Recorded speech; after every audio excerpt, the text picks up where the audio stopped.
Hi, everybody. It's Candace Rasa with Rasa Healing. It's really great to connect with you this fine day.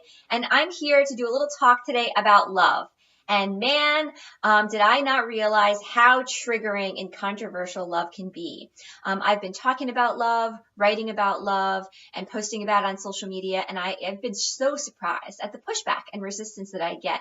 It feels as if there's a gripping of the ego in the wounded place, in which many folks find that anger, resistance, and advocacy in the form of anger is the best path. I've actually had folks say to me, Candace, how can this be? You're just going to sit down and have tea with very angry, unwell people. Are you just going to love people to the point in which they heal and shift? That possibly can't be what you're suggesting. And I get laughed at. And I kind of say, yeah, that's totally what I'm suggesting. And so this video is really about making a case for why love is the answer.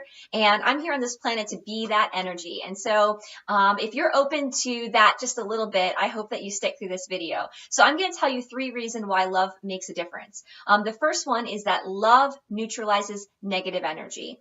There is a lot of negative energy coming up on our planet. I posted 4 months ago about the transformation or cosmic shift that's happening. There's an ascension happening with this planet and within people individually. Our shadow aspects are coming up, and there's a lot of stuff that's showing up for people. And when people's stuff shows up with other people's stuff, we never meet each other with that intensity and walk away in a place of peace and happiness. We are only able to walk away from, with that in a piece of peacefulness is if we meet it with love and attention and openness.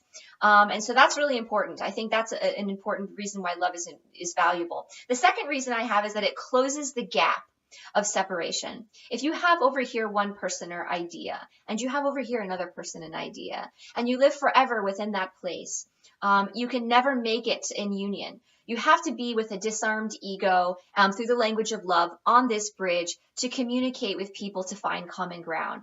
In that place of love is non-judgment and compassion and listening and awareness and bonding. And all of those fun, amazing, magnificent, enlightened processes are there on the bridge of loving speech. So love does create harmony through that language. The last reason that love is important is, my goodness, it elevates your vibration. You feel better. You walk around happier with your nose up a little bit higher, with your chest open a little bit wider, and you see the love in the world. Love is not little ego. Love is big oneness, big oneness connection. Love is, I see the love in myself and I'm totally worthy and valuable, and so are you.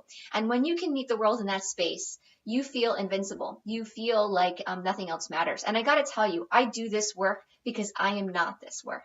I do this work because I want this in my life, and I share it with people in that way. So there's in no means am I a guru of any sort, or nor do I have this sort of nailed down.